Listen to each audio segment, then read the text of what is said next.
אוקיי, אז ערב טוב לכולם, אני אורן, כולכם כבר מכירים אותי, ונמצאים איתנו במפגש גם תלמידים שרצו להיכנס ואישרנו להם, גם צוות של מדריכים מחברת הערה, וגם מורים מעשירים שמלמדים תעופה בבתי הספר שלהם.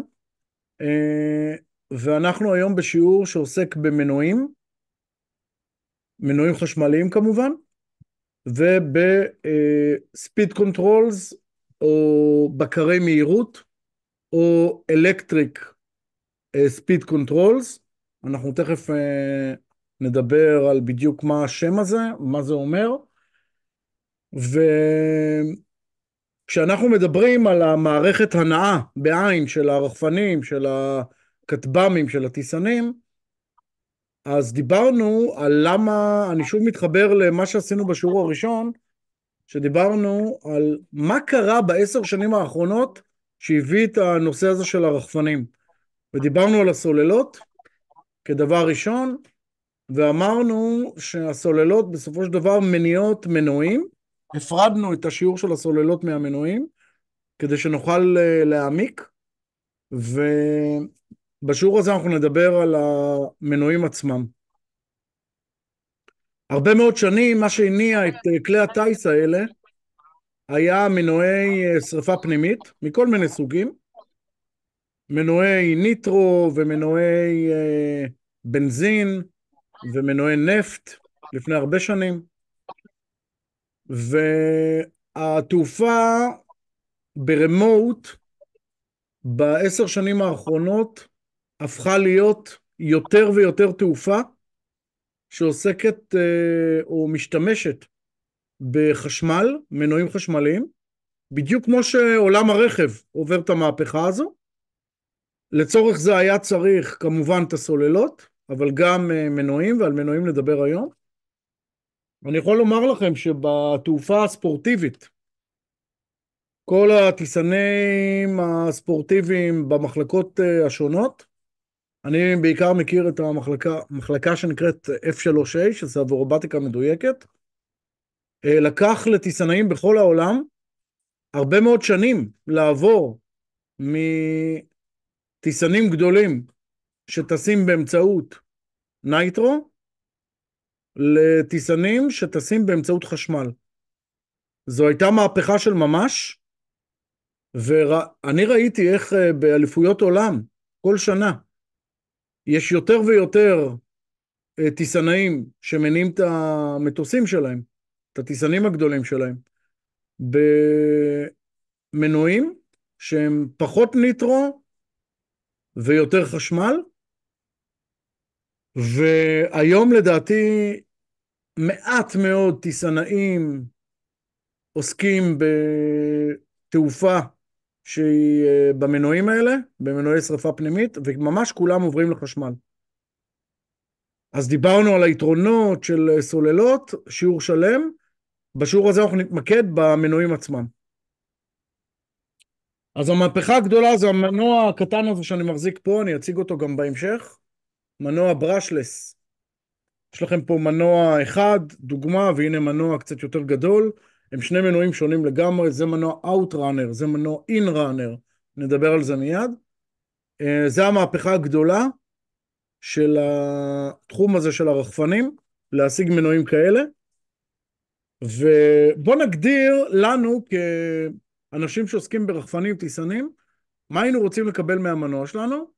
אז מנוע בעצם מה שהוא עושה, הוא יודע להמיר אנרגיה חשמלית לתנועה סיבובית של מדחף, כדי למעשה ליצור סחב, באמצעות, איך הוא עושה את זה אותו מנוע? באמצעות כוחות משיכה ודחייה של שדה מגנטי. אני מיד ארחיב על זה, על מה זה אומר שדה מגנטי ודחייה ומשיכה, מיד נדבר על זה. לפני זה הייתי רוצה להגיד לכם, או לתת לכם איזושהי רשימה ככה קטנה שהכנתי, של מה היינו מצפים מהמנוע החשמלי שלנו. אז קודם כל היינו רוצים שהמנוע יהיה קל משקל, כי כלי טייס צריכים להיות עם משקל הכי נמוך שאפשר, כדי שהם יהיו airborne ויטוסו. דבר נוסף, אנחנו רוצים שהוא יהיה חזק במבנה שלו, כדי שיהיה עמיד ושלא ייפגע מכל נחיתה קצת לא טובה, או מכל עיוות, או אפילו מהכוחות הרגילים שהמנוע בעצם מייצר כשהוא עובד. אז שיהיה חזק. אנחנו רוצים שהמנוע יסתובב מהר. מנוע בסופו של דבר מייצר סיבובים לדקה, כמה שהמנוע יש לו יכולת להסתובב מהר יותר, עם סוללה נתונה ומדחף נתון, ותכף נשמע גם ספיד קונטרולר נתון, אז המנוע הוא יותר טוב מבחינתנו. אנחנו רוצים שהוא יצרוך מעט אנרגיה. בסוף, אחד הדברים שנדבר השיעור, זה כמה המנועים האלה יעילים. יעילים זה כמה סלד הם יכולים לעשות, בכמה מעט אנרגיה שהם צורכים. אנחנו רוצים שהוא לא יתחמם. מנוע שמתחמם זה אומר אנרגיה שהלכה לאיבוד. אני יכול לומר לכם שהמנועי ברשלס האלה הם מנועים שיש להם תכונה, שגם כשהם חוזרים מטיסה, אתם יכולים לגעת בהם עם היד, ואתם כמעט ולא תרגישו חום מיותר, כמעט ולא. לעומת מנועי נייטרו או בנזין, תחשבו על המנוע ברכב שלכם, שאם אתם תיגעו בו עם היד, אתם תקבלו קביעה. וכך גם מנועים שחוזרים מטיסנים, מרחפנים, מנועי ניטרו, אי אפשר לגעת בהם, הם רותחים. זה לא ככה במנוע ברשלס. אנחנו רוצים שהוא יהיה אמין. אנחנו רוצים שהמנוע ישרת אותנו הרבה שנים, הרבה טיסות, מבלי שנצטרך לדאוג לו לתחזוקה, לדאוג לו לחלפים, וכמובן שהדברים האלה גם יקרו באוויר תוך כדי טיסה. הדברים האלה לא טובים לנו, ואנחנו מעדיפים לקבל מנועים אמינים שעובדים למשך שנים. את זה אנחנו מקבלים במנועים שאנחנו מדברים עליהם בשיעור הזה. היינו רוצים גם להצליח לדייק את כמות הסיבובים. ממש ברמה של על הסיבוב הספציפי. כמה סיבובים הם עושים בדקה. וזה נכון מאוד בעיקר ברחפנים, כי אם יש לנו רחפן עם 4 מנועים, וכל מנוע יסתובב בכמה שהוא רוצה לדקה, אז הרחפן שלנו לא יטוס טוב. היכולת שלנו לדייק את כמות הסיבובים לדקה, היא קיימת במנועי ברשלס הרבה יותר ממנועים אחרים. את כל זה תמצאו במנועי הברשלס. אתם תמצאו מנוע קל משקל, חזק, מסתובב הרבה סיבובים לדקה, צורך מעט אנרגיה, לא מתחמם, אמין, שיהיה ניתן לדייק את כמות הסיבובים כמה שרק אפשר, ושיתאים למגוון צרכים ומשימות. חברים, המנועים האלה, אתם יכולים להשיג בכל כך הרבה וריאציות, שיתאימו לכם למגוון מאוד מאוד רחב של שימושים. לרחפנים גדולים, לרחפנים קטנים, לאווירונים, בהתאם למשימה שאתם צורכים. כל הדברים האלה יש לכם בברשלס. אני רוצה טיפה לדבר על חשמל ושדה מגנטי. אם תקחו מצפן שרגיש מאוד למגנט, ותקרבו אותו למגנט, אתם תראו שפתאום הצפון, הוא מורה לכם על הצפון, פתאום המצפן יתעוות, והמחט שלו כבר לא תראה את הצפון, כי הוא רגיש מאוד למגנט. אז אנחנו יודעים שמגנט משפיע מאוד על מצפנים, כי מצפן בעצמו הוא סוג של מגנט, מחט מגנטית. אם תיקחו את המצפנים האלה שאתם רואים פה בתמונה, ותשימו אותם ליד שדה חשמלי, חוט נחושת שעוברים בו אלקטרונים כרגע, שמייצר זרם, אתם תגלו שכל המצפנים שאתם רואים פה מתעוותים. גם הם מראים פתאום לא את הצפון, אלא המחט שלהם מתחילה להתבלבל. אנחנו מקבלים את הבלבול הזה של המצפן, גם שמתקרבים למגנט, וגם שמתקרבים לזרם חשמלי. ולסיכום של הסיפור הזה, הזרם החשמלי יוצר שדה מגנטי, בדיוק כמו שמגנט מייצר. וזה אומר שאם אני לוקח עכשיו מגנט, ומניח אותו על הקיר, אני יכול באמצעות מגנט לגלות איפה יש מאחורי הקיר חוטי חשמל שמזרימים זרם.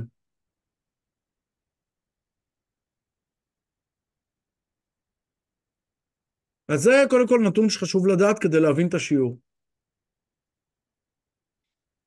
אני רוצה לקחת מנוע שאתם מכירים הרבה מאוד שנים, קוראים לו מנוע ברשט. ברשט זה אומר שיש לו מברשות. אני רגע רוצה להראות את המנוע הזה שכולם מכירים, זה המנוע. זה מנוע DC 3 וולט, אני מחבר אותו לסוללה, הוא מתחיל להסתובב. זה המנועים שכל השנים הכרנו בכל מיני צעצועים אלקטרוניים, מנוע שיש לו מברשות.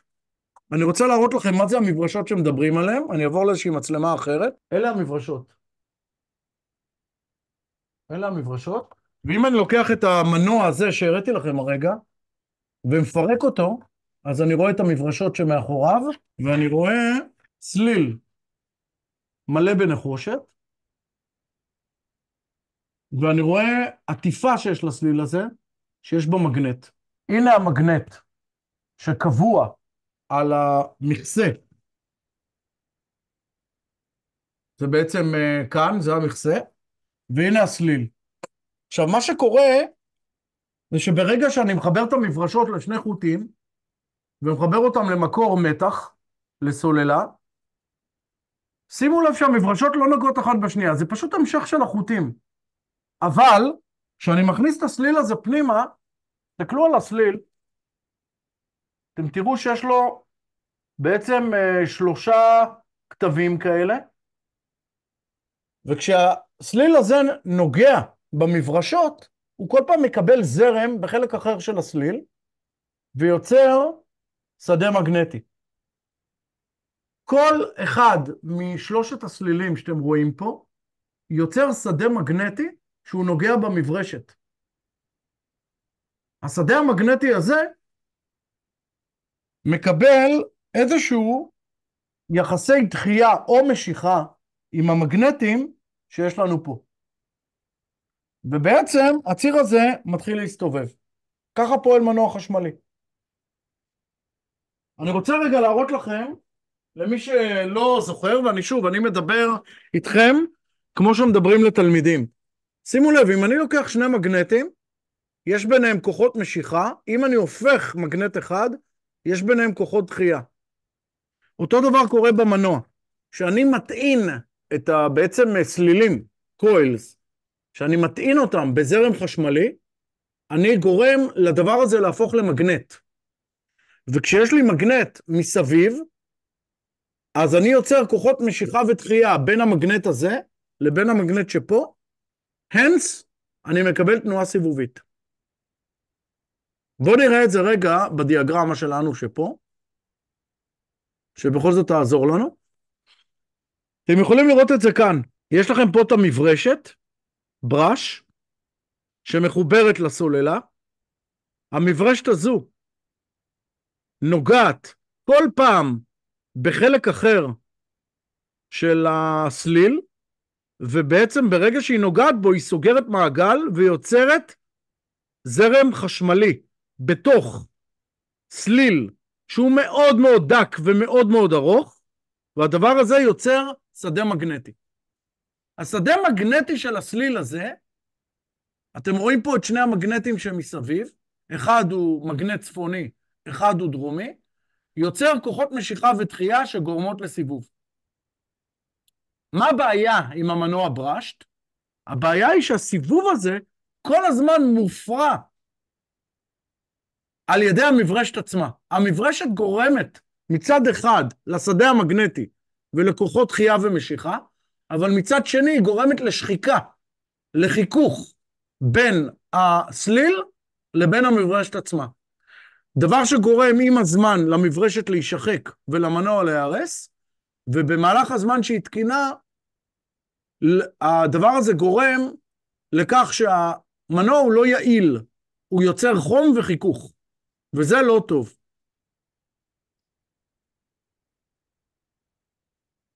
אני רוצה להראות לכם מנוע שהוא ברשלס, שזה המנועים שאנחנו משתמשים בהם. בואו לפני זה נסתכל על המנוע ברשט. זה מנוע ברשטט יותר משוכלל ממה שהראיתי לכם כרגע. הוא מנוע הרבה יותר גדול, הרבה יותר רציני. שימו לב כמה מברשות יש לו. כל מה שאתם רואים פה, החוטי נחושת שאני מצביע עליהם כרגע, זה מברשות. כל פעם מברשת מטעינה סליל בשדה מגנטי. והסליל הזה עם השדה המגנטי יוצר כוחות משיכה ודחייה עם המגנטי מסביב, ובסופו של דבר סיבוב. בואו נדבר עכשיו על המנוע ברשלס. לפני שאני מסביר איך הוא עובד, אני רוצה שתסתכלו על החלקים שלו. למנוע ברשלס יש סטאטור, שזה החלק הנייח של המנוע שלא מסתובב. הסטאטור הזה הוא בעצם הרבה מאוד צלילים של חוטי נחושת, שעטופים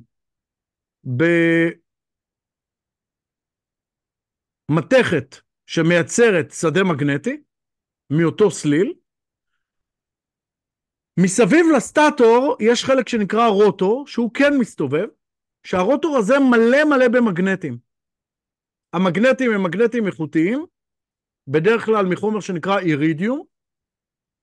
זה חומר שהוא מתכת שמסוגלת להפוך למגנט כתוצאה ממניפולציה חשמלית שעושים עליה, אבל בעוד שאני מחזיק פה איזשהו מגנט שהוא מאוד מאוד נחות וגרוע, אותם מגנטים שאתם רואים פה, מגנטים של צעצועים, האירידיום זה מתכת שמסוגלת לייצר כוח מגנטי הרבה הרבה יותר רציני, היא הרבה יותר יקרה, ובדרך כלל זו המתכת שמשתמשים בה במנועי הברשט.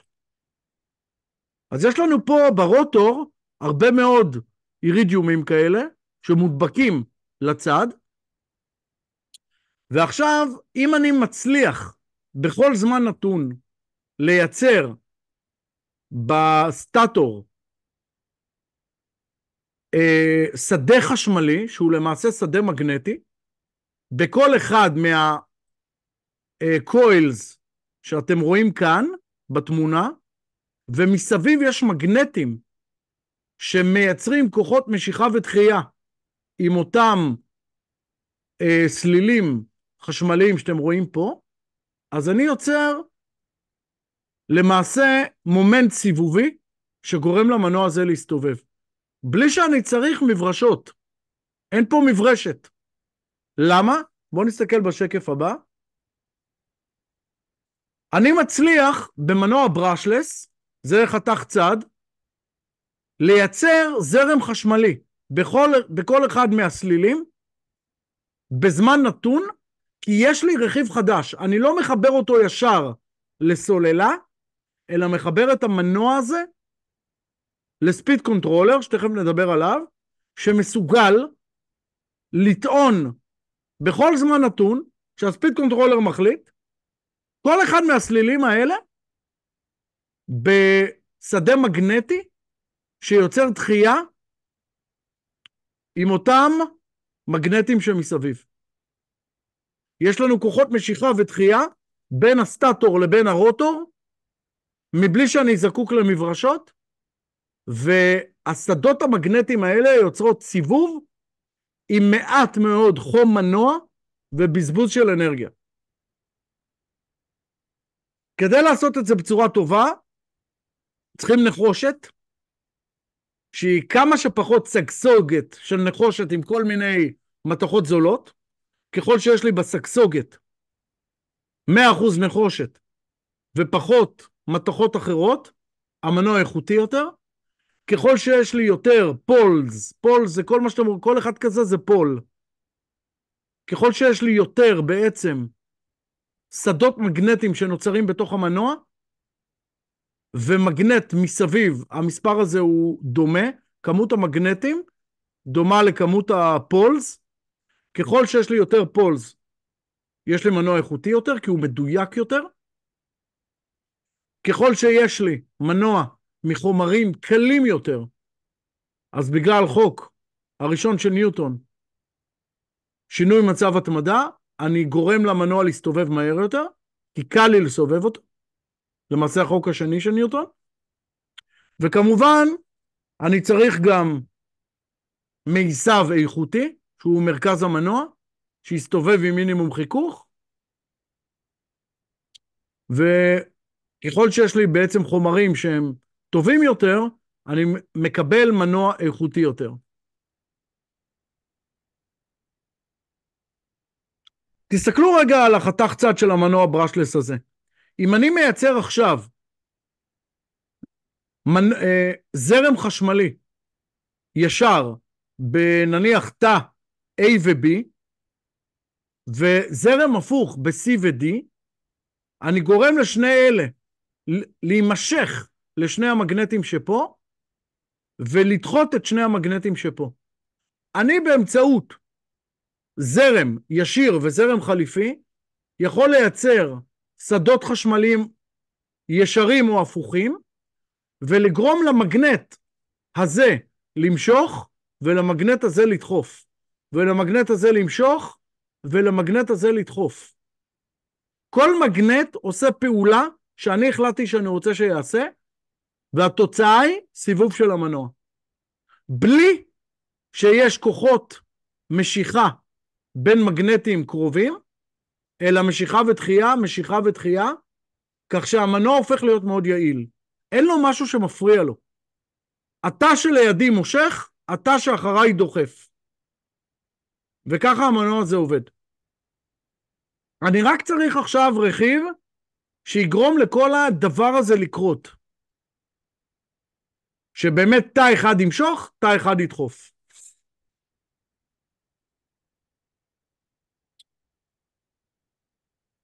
אני רוצה שתסתכלו רגע על שני סוגי מנועים. יש לנו מנוע אחד שנקרא in runner, מנוע אחד שנקרא out runner. אני רוצה רגע שתראו את זה שוב במציאות. שימו לב למנוע הגדול הזה, זה מנוע של כטב"ם קטן. יש לו ציר באמצע שמסתובב. איך? הציר הזה בנוי על סלילי נחושת, ומסביב יש לנו מגנטים, וכשאני מזרים זרם דרך הכתבים האלה, אני יוצר את מה שכרגע הסברנו, כוחות משיכה ודחייה, והדבר הזה מסתובב. תסתכלו על המנוע הזה, המנוע הזה, הציר שלו לא מסתובב, אלא כל בעצם התושבת, השפט, כל המסביב שלו מסתובב ביחד. למנוע הזה אנחנו קוראים Outrunner. מה זה מנוע Outrunner? זה מנוע שבעצם כל המעטפת שלו מסתובבת, ודווקא הבסיס מקובע לאיזושהי תושבת ולא זז. זה בעצם שני הבדלים. בואו נסתכל בדיאגרמה שלנו ונראה את ההבדלים מקרוב יותר. תסתכלו רגע על ה-in-runner. יש לנו ציר שעליו יש מגנטים. יש לנו מסביב סטטור בעצם שלא זז, בגלל זה קוראים לו סטטי, שהוא מלא בקוילס, בנחושת, והציר מסתובב בעצמו. לעומת זאת, ב-Outrunner, יש לנו סטטור שלא זז, שיש עליו חוטי נחושת, ומה שמסתובב זה המעטפת של המנוע. כל מה שאתם רואים פה, 1, 2, 3, 4 מנועים, הם כולם Outrunners. בטורנדו יש לנו Outrunner. מה שאתם רואים פה, זה אותו מנוע שהחזקתי ביד, והוא in-runner. משתמשים הרבה מאוד ב-in-runners למכוניות חשמליות, או לאווירונים גדולים, ורוב התעשייה שלנו של הרחפנים שאתם תכירו, זה יהיה באמצעות מנועי Outrunner.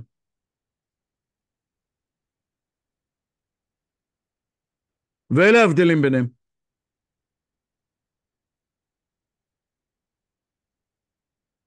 מילה קטנה, ככל שיהיה לנו יותר פולס, כלומר יותר יחידות, סלילי נחושת, עטופים, שמעליהם יש מגנט, ככל שיש לנו ברדיוס כמות גדולה יותר, המנוע יהיה עם יכולות גבוהות יותר. ככל שיהיה לנו מנוע שהוא עבה יותר, והרדיוס שלו גדול יותר, יהיה לנו מנוע עם יכולות גבוהות יותר. ככל שהרחפן שלנו גדול יותר, אנחנו צריכים מנועים גדולים יותר, שהם עובדים בדיוק באותה שיטה כמו הקטנים וכמו הגדולים, רק שיש להם כוחות של משיכה ודחייה הרבה יותר משמעותיים. אז אם אני רוצה מנוע גדול, יש לו מגנטים גדולים, יש לו הרבה מאוד צליל של נחושת, והכוחות משיכת דחייה שאני מייצר גדולים יותר, אני אקח סוללה גדולה יותר, אני אוכל לסובב מדחף גדול יותר פעמים, להשתמש בו לרחפן גדול יותר. בואו נלמד איך קוראים מנועים, קוראים את הפרטים של המנוע ומה המשמעויות שלהם. אז בואו נסתכל על איזשהו מנוע סתם מאי-ביי, ככה זה נראה. יש לנו מנוע שהמספר שלו הוא 2826, מסוג ברשלס, 930 kV, זה המנוע. אפשר להשיג אותו באתר, גם ב-1000 kV, ב-1400, ב-2200, והוא compatible with radio control. אז בואו נסתכל על המשמעויות של מידה ונכיר אותם. מנוע 28, המידה הראשונה, זה אומר שהרדיוס של המנוע הוא 28 מילימטר. זה הרדיוס שלו. המידה השנייה 26, זה אומר שהגובה שלו, אני מראה לכם פה, הגובה שלו הוא 26. מה התכוונת רדיוס חיצוני? פנימי. מה זה הרדיוס חיצוני? הרדיוס, כן, בעיקרון זה הרדיוס הפנימי. מה זה רדיוס פנימי? פה אתם רואים בתרשים כאילו זה החיצוני, אבל הכוונה היא לפנימי. הגובה שלו זה המידה השנייה, 26. ככל שבעצם יש לנו במידה הראשונה מידה גבוהה יותר, יש לנו מנוע עם רדיוס גדול יותר. ככל שהמידה השנייה גדולה יותר, יש לנו מנוע שהוא גבוה יותר.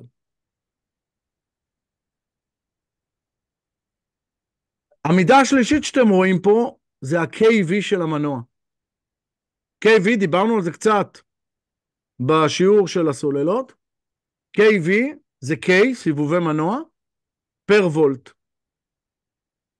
שיש 930 kV במנוע שראיתם הרגע, או במנוע שלנו פה, יש 2600 kV.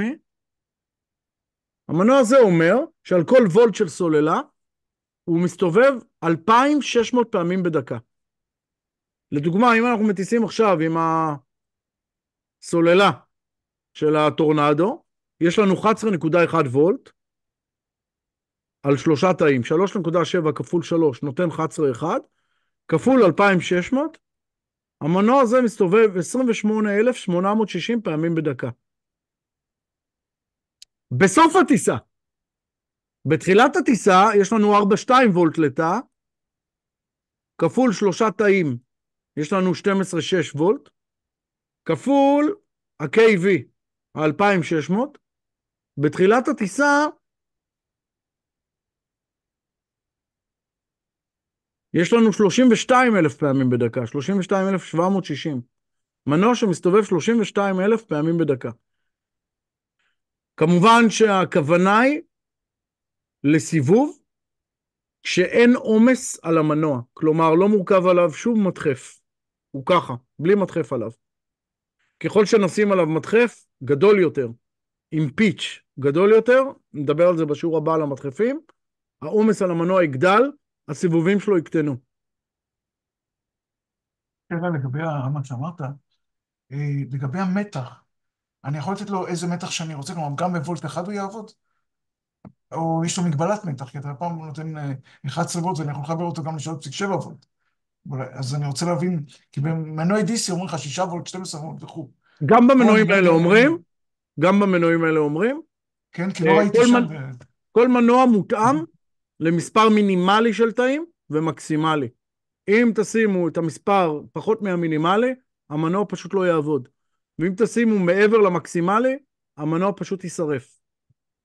וזה מופיע בדאטה שיט? כי אני לא ראיתי, אתה יכול לראות את בוא זה. נראה, בוא נראה אם זה מופיע. כן, בוא תסתכל. כתוב פה בוא וולטאז' תראה. אני רואה, נכון. 7.4 עד 11.1. 4.7? כן. כלומר, בסדר. המנוע הזה מתאים לשני תאים, ליתיום פולי שני תאים, עד 3 תאים. יש לך גם פה עוד נתונים, איזה מדחפים מתאימים לו, כמה ואט המנוע הזה מסוגל לתת, נדבר על זה אולי קצת בהמשך, ואיזה בקר, כן. ואיזה בקר, וגם איזה דחף הוא מייצר. זה מנוע שמייצר דחף של 960 גרם. אם יש זמן, נדבר על זה גם. תכן של מנוע. איזה מנוע מתאים לי לרחפן שלי, לטיסן שלי? יש לכם אותו מנוע בדיוק מבחינת המימדים שלו. המנוע הזה הוא 1000 kV, המנוע הזה 1400 kV, והמנוע הזה 2200 kV. אני רוצה טיפה להסביר. על אותו מנוע בדיוק אפשר להשיג ערכי kV שונים, למרות שהמידות שלו דומות. איך? פשוט סלילים שהם יותר ארוכים, או פחות ארוכים, נותנים kV שונה לאותו מנוע. אם אני שם סליל צפוף יותר, ארוך יותר, אני גורם לאותו מנוע בדיוק להסתובב יותר פעמים. אתם תראו מנועים שהם נראים אותו דבר בדיוק, אותו יצרן, אותו משקל שונה בכמה גרמים בלבד, שנותנים kV שונה. מי שמתכנן את התכן של הרחפן ומחליט איזה סטאפ שמים לו, עושה את הניסויים שאני רוצה להציג לכם דוגמה של ניסוי כזה. למשל פה לקחו את אותו מנוע עם kV שונה, בדקו כל מנוע איזה סחב הוא מייצר. המנוע הזה מייצר 930 גרם סחב, זה מייצר 975. אז אפשר לחשוב שה-1400 kV הוא הכי טוב לנו, כי הוא מייצר 975 גרם סחב. אבל המנוע הזה צורך 20 אמפר. הוא מייצר בערך 4% יותר דחף מהמנוע הראשון, אבל במחיר של צריכת זרם הרבה יותר גדולה. כלומר, זמן הטיסה שנשיג עם מנוע האמצעי יהיה נמוך יותר משמעותית מזמן הטיסה, והשאלה האם אנחנו צריכים את הסחב הגדול, אם זקוקים לו או לא. מי שעושה את הבדיקות האלה זה מי שעושה את הסטאפ של כלי הטייס. הוא עושה את הבדיקות, איזה מנוע, כמה kV, כמה זמן טיסה וכולי. אבל זה ניסוי שאתם רואים.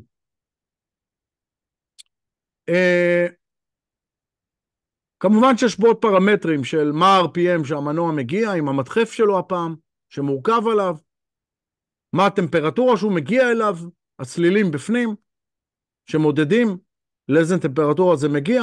בסוף ככה בוחרים מנוע. אורן, שאלה, כן. הטרס של מנוע, זה לא תלוי גם בפרופלור? תלוי.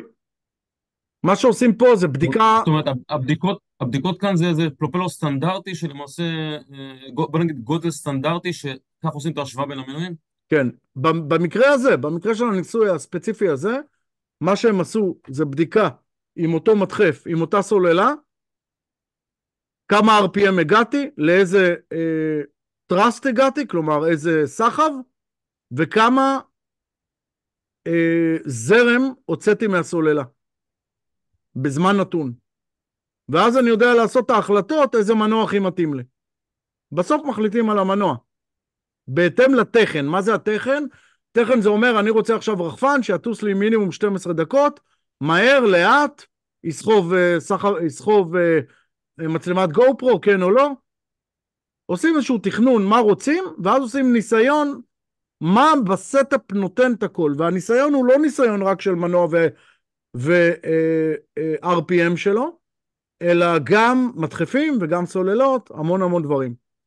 זה ניסויים שלוקחים הרבה מאוד זמן והרבה מאוד רכיבים שהם משנים. סתם שאלה פדגוגית, יש טעם לעשות עם תלמידים ניסוי כזה?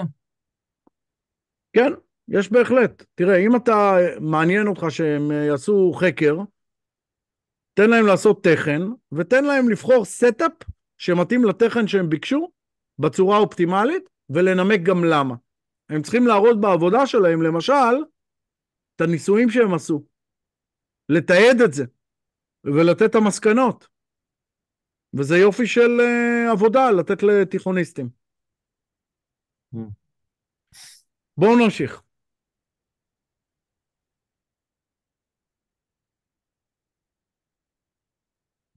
לפי השקף הקודם, נראה לי שה-2200 הוא פחות יעיל, אם אני הבנתי נכון. בואו נראה, 2200 kV? בואו נסתכל. כן.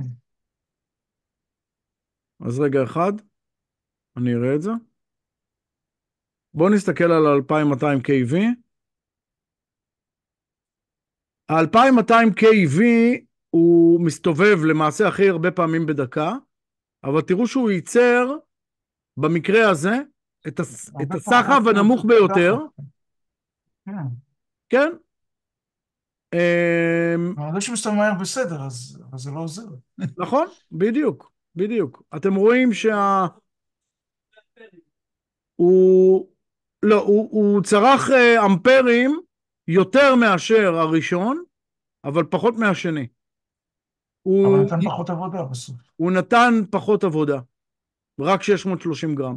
ברור שפה מבין כל הדברים, המנוע הטוב ביותר שאנחנו רואים פה זה הראשון, כי הוא ייצר סחב מעט קטן מהשני, אבל במחיר של צריכת זרם משמעותית נמוכה יותר,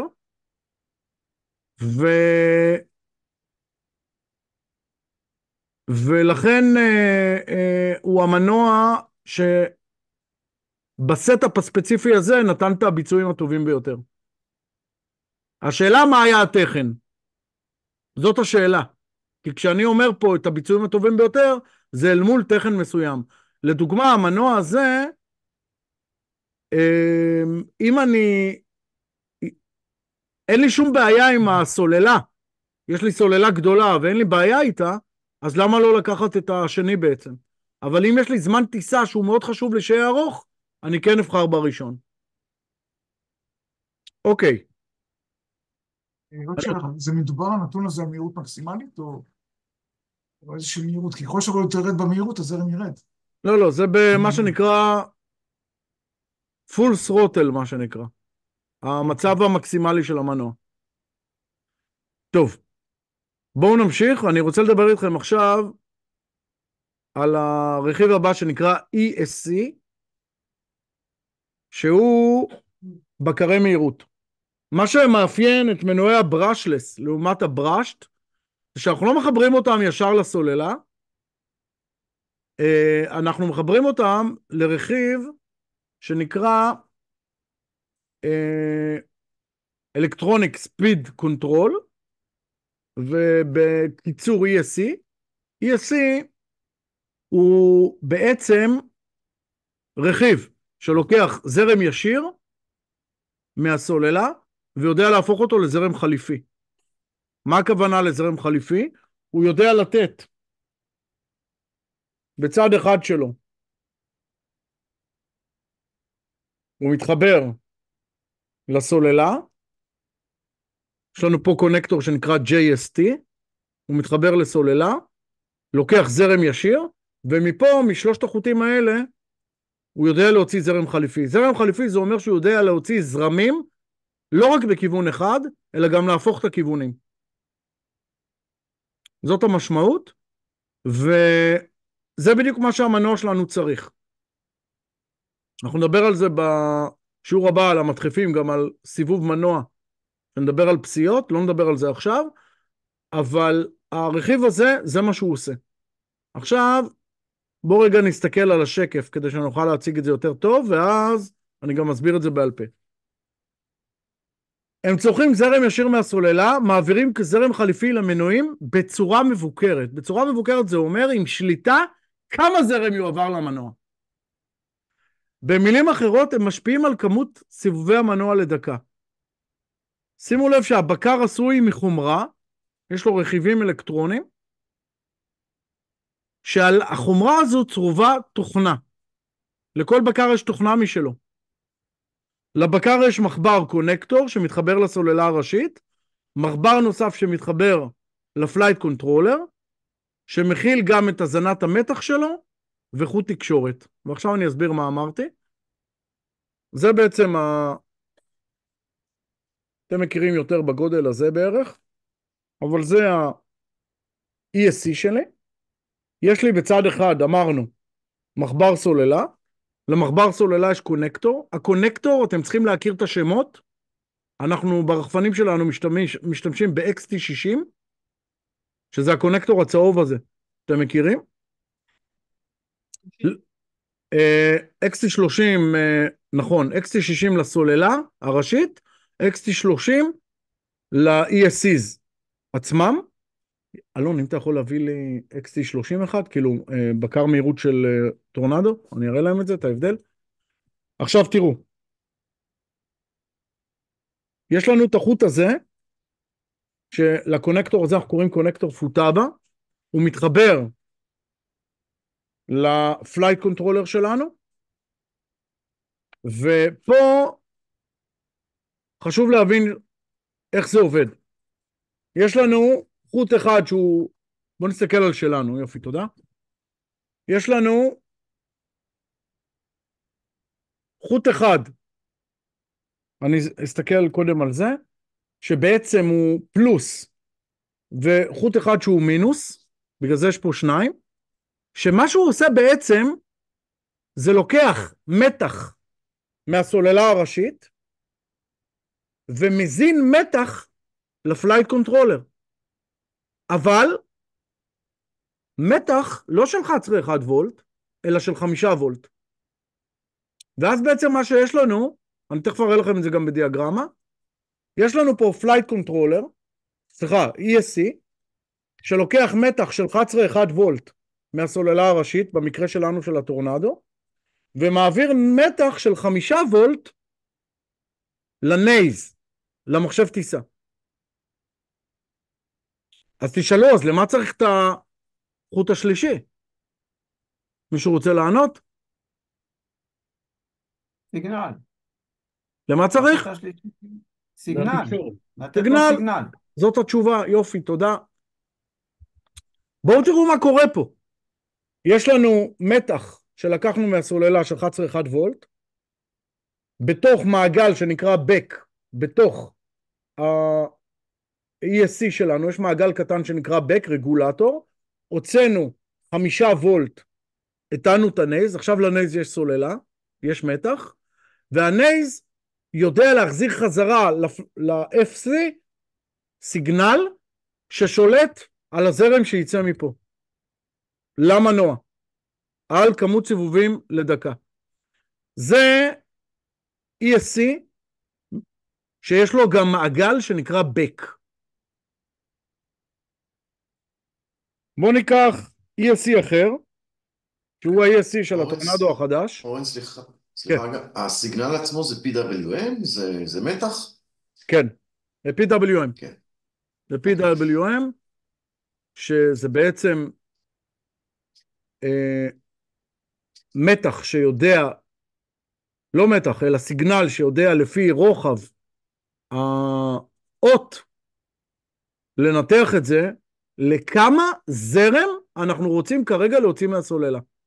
בדיוק כמו כל ערוץ אחר ששולט על הערוצים האחרים של הרחפן, ואנחנו נדבר על זה, אם יש שיעור בנושא רדיו, נדבר על זה, על הסיגנלים האלה. עכשיו תראו, בטורנדו, שנייה אחת,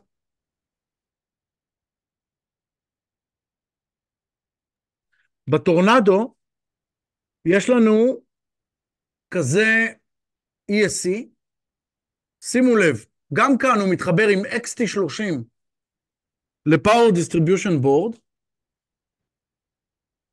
לא רק אחד, אלא 4 כאלה מתחברים, עם XT60, תודה, עם XT60 מתחברים לסוללה, עכשיו הסוללה מפה מתפצלת ל4 כאלה, אנחנו מקבלים פה פנימה 11.1 וולט, ושימו לב לדבר הבא, יש פה רק 2 חוטים, למעשה רק אחד פה פעיל, רק החוט הלבן פעיל, יש פה רק סיגנל, זה אומר שה-ESC הזה לא יודע לתת מתח לפלייט קונטרולר, הוא יודע לתת מתח וזרם כמובן, למנועים בלבד, אבל הוא לא יודע להזין את הפלייט קונטרולר. אז תשאלו, איך הפלייט קונטרולר מקבל מתח כדי לעבוד? כי גם פלייט קונטרולר צריך לחיות. והתשובה היא שבטורנדואים החדשים יש מעגל נוסף, רגולטור, שנקרא BEC, שבעצם מתחבר גם ל-PDB, ל-Power Distribution Board, הוא מתחבר לפה, ונותן מתח של 5 וולט לפלייט קונטרולר. לא משנה איזה פלייט קונטרולר זה. זה יכול להיות נייז וזה יכול להיות משהו אחר. פה יש לנו ESC שכולל בתוכו BEC, זה USC פלוס BEC, ESC פלוס BEC, ופה יש לנו ESC שאין לו BEC. ואז אנחנו צריכים רגולטור. ל-ESC ללא BEC אנחנו קוראים אופטו. ESC מסוג אופטו.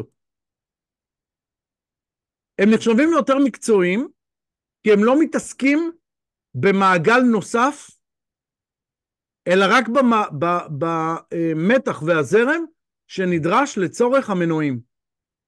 אז רחפנים מקצועיים יותר משתמשים ב4 ESCs שנותנים רק בעצם הזנה לכל מנוע בנפרד, תכף אני אראה לכם דיאגרמה, ואת המתח לרכיבים אחרים כמו ארדואינו או פלייט קונטרולר, אנחנו נותנים באמצעות רגולטורים שככה הם נראים. זה הרגולטור. אני רוצה להראות לכם תרשים של הדבר הזה. אגב, שאתם רואים הרבה פעמים חוט מסולסל על טבעת, תשאלו את עצמכם הרבה פעמים למה עושים את זה, כמו שאתם רואים כאן, החוטים האלה על הטבעת, המטרה שלהם זה להפחית הפרעות תקשורת, בעיקר הפרעות רדיו, שזרימת זרם במעגל יכולה לעשות. אז זה הסיבה שיש את החרוזים האלה לפעמים. תכף אני אחזור לשקף הזה. הנה, אני מראה לכם פה את הדיאגרמה של איך הכל מחובר. יש לנו ESC 4 פעמים, שמחובר ל-Power Distribution Board, מפה יש לנו הזנה לסוללה, וכל אחד מה-ESCs מחובר למנוע אחר. עכשיו שימו לב, עכשיו, מה שהראית זה עם BEC. מה שהראיתי שם, לא, זה דווקא בלי BEC, רק שאין שם את המעגל של ה-BEC שמחובר. אנחנו מחברים גם את המעגל של ה-BEC, הוא חסר בתרשים ההוא, וככה זה נראה. סליחה. המעגל של ה-BEC, הנה הוא. מעכשיו כל רחפני הטורנדו עם מעגל BEC ועם ESCs שהם מסוג אופטו. ואנחנו ככה מגיעים לרמה הרבה יותר מקצועית, לא מערבבים בין הדברים. וגם מפחיתים משקל, כי במקום 4 בקים שיש בכל ה-ESC יש בק, זה 4 בקים, אנחנו לוקחים בק אחד. מפחיתים קצת משקל. דבר נוסף, שימו לב שיש לנו פה יציאה למנוע, שהיא תלת פזית. זאת היציאה. החיבור, אנחנו עושים אותו, אתם את זה לומדים בשיעור של המחשב, אנחנו מחברים את המנוע לבולטים האלה, זה בולטים של מנוע, רק ממידה אחרת, והם מתחברים לבולטים שפה.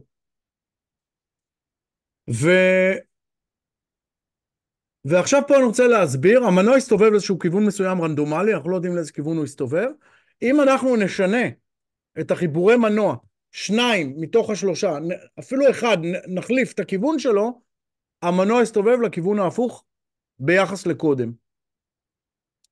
יש בקרי מהירות שהתוכנה שלהם מסוגלת להחליף את כיוון המנוע באמצעות התוכנה עצמה, הבטה פלייט. אפשר לשנות כיווני המנוע. יש ESCs שלא מסוגלים לעשות את זה, ואז אנחנו פשוט עושים את זה בצורה מכנית. פשוט מחליפים את הכיוון של אחד מהבולטים, והמנוע בהכרח, זה לא משנה איזה, המנוע יסתובב לכיוון האחר. זה מה שעושים. אמרתי קודם, שיש פה גם תוכנה שצרובה על בעצם בקר מהירות. לכל בקר מהירות יש תוכנה משלו. אני רוצה טיפה לעבור איתכם על שמות כדי שתכירו. אז אני עובר לשקף הקודם. אתם יודעים מה, לפני זה דיברנו על אופטו-בק. בדיוק כמו המנוע, גם לבקר יש לנו כמה נתונים שצריכים לקרוא ולהכיר. דבר ראשון, הבקר אומר לנו לכמה תאים הוא מתאים. למשל כאן כתוב 2-4. אתם לא רואים את זה, אז בואו נראה באיזושהי דוגמה אחרת אולי. בואו נסתכל על הבקר הזה. בואו נסתכל על הנתונים, בואו נלמד לקרוא בקרי מהירות. 30 אמפר, זה בקר שהמקסימום שיכול להוציא זרם החוצה למנוע הוא 30 אמפר. אם אתם צריכים צריכה גדולה יותר, לא מתאים. אם תשימו בקר שצריך לעבוד עם זרמים שהוא לא מותאם להם, אז אחד משניים יקרה. במקרה הטוב הוא פשוט לא יוציא את הזרם שהמנוע צריך, והוא יהווה צוואר בקבוק. כלומר, המדחף אמור להסתובב הרבה יותר פעמים עם המנוע שמסובב אותו ועם הסוללה שיש לכם, אבל בקר המהירות הוא הצוואר בקבוק והוא לא מאפשר את זה. במקרה הפחות טוב, ה-ESC פשוט יישרף. הוא יתחמם וישרף, וזה קורה הרבה פעמים ש-ESC נשרף, בטיסנים פשוט באים לנחיתה, ברחפנים זה גורם לקרש. אז הדבר הראשון שיש לכם זה כמה אמפר הוא יודע להעביר. דבר שני, לאיזה סוללות הוא מתאים. פה למשל בדוגמה הזו כתוב 2-4 סלס.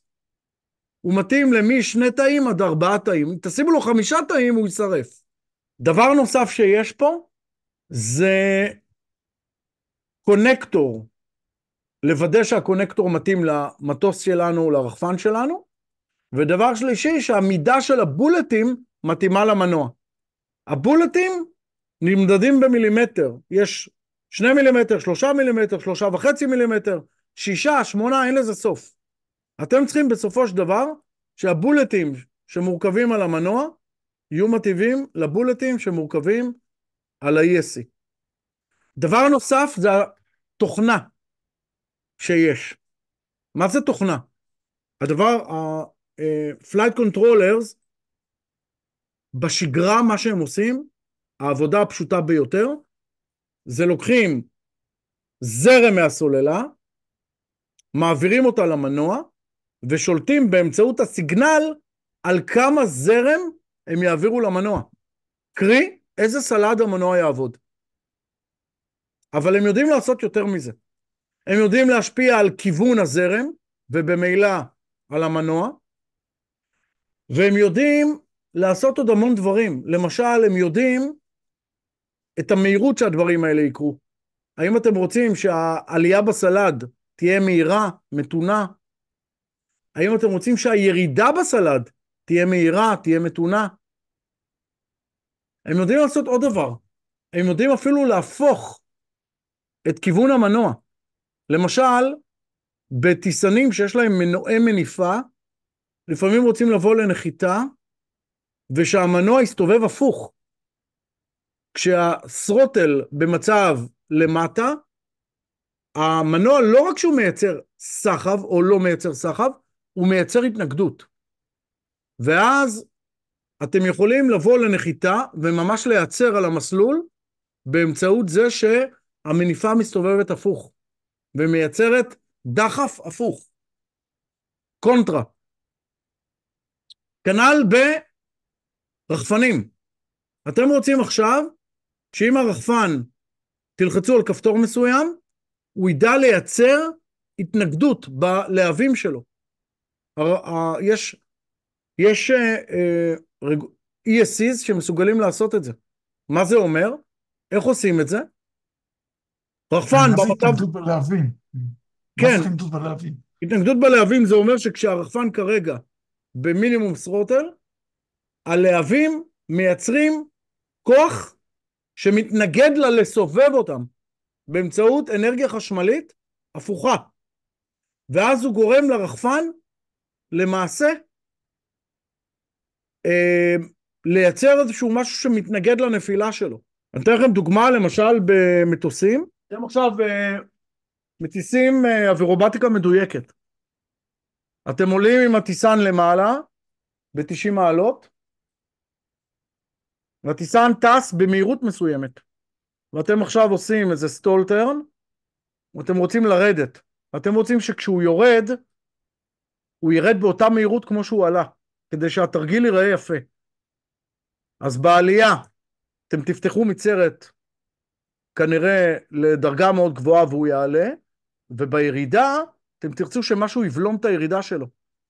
לצורך זה תרצו ESC שמסוגל לבלום את הטיסן. איך הוא עושה את זה? באמצעות תוכנה שגורמת לו עם כפתור מסוים לייצר התנגדות במנוע שלא מאפשר לו להסתובב, שממש עוצר את הטיסן. אפשר לעשות את זה. זה הכל תלוי בתוכנה שצרובה לכם. לכן מעבר לזה שאתם יודעים שיש לכם פה ESC שהוא 20 אמפר שמתאים ל2 עד 3 תאים, אתם גם שואלים את עצמכם מה התוכנה שצרובה לו, מה הפרוטוקולים שהוא עובד איתם. כדי לדעת איזה תמיכה זה ייתן לרחפן שלכם או לכלי הטייס שלכם. האם הוא יאפשר לכם לשנות סיבובי מנוע, לעשות בלימה למנועים, לעשות האצה שהיא מהירה, שהיא איטית, שהיא נשלטת. תכירו שמות כמו BLHeli, למשל, שזה סוג של תוכנה שצורבים אותה על ה-ESCs, לעומת שמות נוספים כמו סימון K למשל, ושמות של פרוטוקולים שהתוכנה הזו עובדת איתם, כמו למשל D-Shot בכל מיני גרסאות. עכשיו שוב, כשאתם יורדים לכאלה רזולוציות, אתם עוסקים באפיון של סטאפים ושל תכן. לי חשוב בשיעור הזה שתדעו שהדברים האלה קיימים. יש כל מיני גרסאות מתקדמות יותר, מתקדמות פחות, של softwares ושל firmwares שצורבים על הדברים האלה, כדי לקבל יכולות ומטרות שונות. כשאתם מקבלים את הרחפן שלנו, אז הכל כבר צרוב מראש, והבקר הזה יודע לעבוד כמו שאנחנו רוצים. דבר אחרון שאני רוצה לדבר עליו, זה על קיול של בקרים. כשאתם עובדים עם מנוע אחד במטוס, בטיסן, צריך לחייל אותו. אבל זה נכון שבעתיים שעובדים עם 4 מנועים. ואני רוצה פה להסביר. את הדברים האלה צריכים לחייל בפעולות שמאפשרות ל-ESC לדעת מתי קודם כל אתם במינימום סרוטל, מתי אתם במקסימום סרוטל. לפעולה הזו קוראים חיול. הבקר צריך לדעת מה המינימום PWM שיש לכם בסרוטל, 0, לעומת מה המקסימום, 2,000. נדבר על זה בשיעור על מערכות רדיו, שה-PWM הוא בדרך כלל בערכים שבין 0 מינימום, 1,000 אמצע, 2,000 מקסימום. אתם צריכים לגרום לבקר הזה לדעת מתי אתם ב-0, מתי אתם ב-2,000. הוא לא ינחש את זה. וזה כשמדובר במנוע אחד, שיש נניח לטיסנים. כשאתם עושים את זה עם 4 מנועים, אז אתם צריכים ששני דברים יקרו. אחד, שהמנועים או ה-ESCs ידברו עם הרדיו שלכם, וידעו מה טווחי קיצון ומה האמצע, אבל שהם כל 4 יעשו את זה באותה דרך. כולם ביחד. שוו בנפשכם שלא עשיתם קיול בקרים, ואז אתם מעלים את הסרוטל לאמצע, מנוע אחד מסתובב 20,000 סלד, והמנוע האחר עם אותו מדחף ואותו סוללה מסתובב 18,000 סלד. במקרה כזה מה שיקרה, הרחפן יתהפך ויתרסק.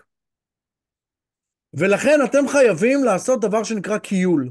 קיול בין המצערת לבין הבקר, מהירות, וקיול בין כל 4 בקרים ביחד. איך עושים את הקיול?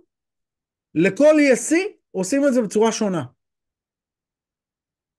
אבל חייבים לעבור את התהליך הזה. אם תעלו עם רחפן בלי קיול, ההתרסקות בטוחה. חברים, זה כל מה שרציתי לספר לכם על מנועים ועל ESCs, וזה הזמן לשאלות. לי יש שאלה. מצטער. בבקשה, בני.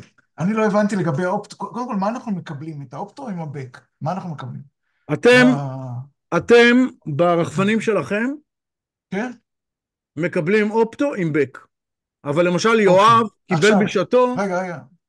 כן? יואב שקיבל לא, השאלה שלי- בשעתו, ESCs שיש להם כבר בק פנימי, מעגל פנימי. אוקיי. לגבי האופטו, גם זה בדיוק מה שרציתי לשאול.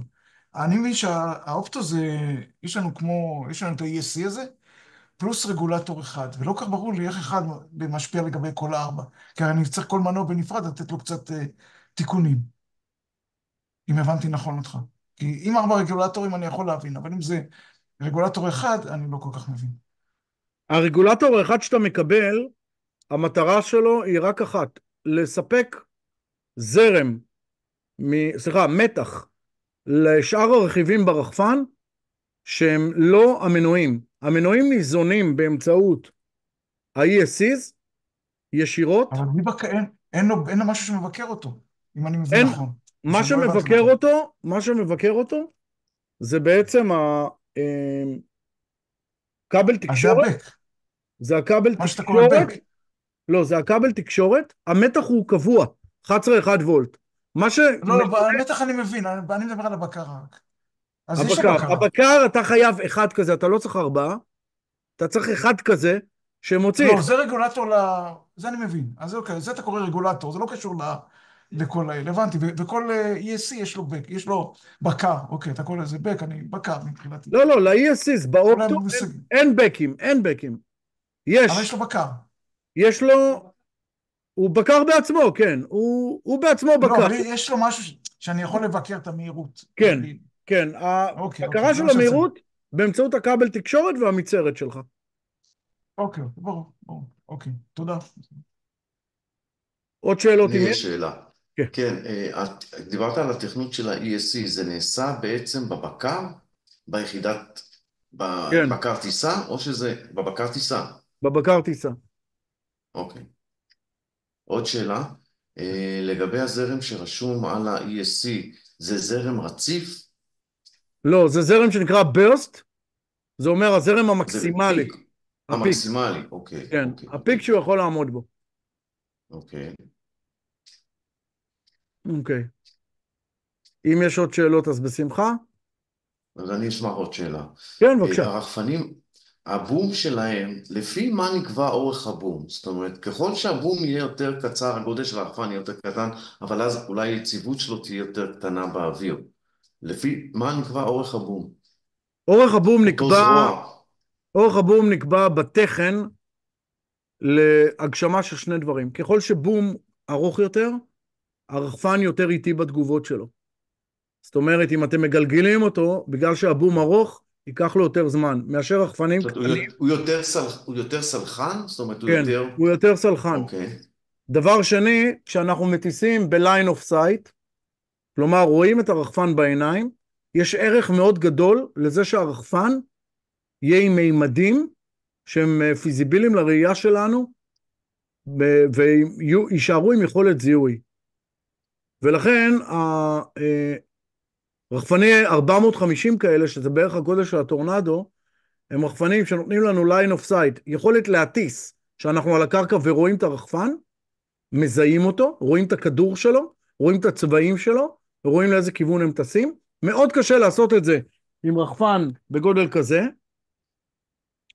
אבל אם הייתי עכשיו צריך לעשות מעבר תחת שער כדורגל הכי מהר שאפשר, אז רחפן טורנדו לא היה טוב, הייתי רוצה רחפן כמה שיותר קטן, שהוא יותר זריז. זה העניין. בדיוק כמו בתכן של מטוסים. כשיש לנו מטוס עם כנף מאוד מאוד ארוכה, הוא מאוד איטי בתגובות שלו. יש לנו מטוס עם כנף מאוד מאוד קטנה, הוא מאוד מאוד חמקמק. ומהיר. בסדר? אוקיי. יש לי שאלה לא קשורה לתוכנית עצמה. בעוד שבועיים אמרת שזה על המדחפים. נכון. ואם אני זוכר נכון באקסל, זה השיעור האחרון. נכון. על רדיו לא יהיה בסוף? רדיו ותקשורת? זהו, אני אהיה על רדיו ותקשורת בהמשך הדרך, לא ברציפות, כמו שרצינו וניסינו לעשות. אנחנו נעשה את זה בהמשך הדרך. ואתה, יואב, גם בלי שום קשר, בגלל שאתה עושה רישיון ל-25 קילו, אז אתה תעבור פה גם הדרכה עם אדם נוסף ששמו נסי, אתה תכיר אותו בהמשך, שתכין אותך למבחן. אנחנו רוצים, עכשיו שאתה מסיים בעוד שבועיים את זה, אתה תתחיל את הקורס הבא, שהוא עם נסי לכל הדברים האלה. אוקיי. בסדר? טוב. עוד שאלות? טוב, אני מקווה שהחכמתם, למדתם, יש לכם ממה לעשות גם עם התלמידים שלכם. כל ההרצאות האלה, כאמור, תעלנה בסיום ההרצאה האחרונה, הכל יעלה לכם בצורה מרוכזת לעמוד אחד, שבו יש לכם את הכל, ותוכלו לעשות את זה גם עם התלמידים שלכם, ולהיעזר בזה. אני רוצה להודות לכם על הערב הזה, שהייתם איתנו,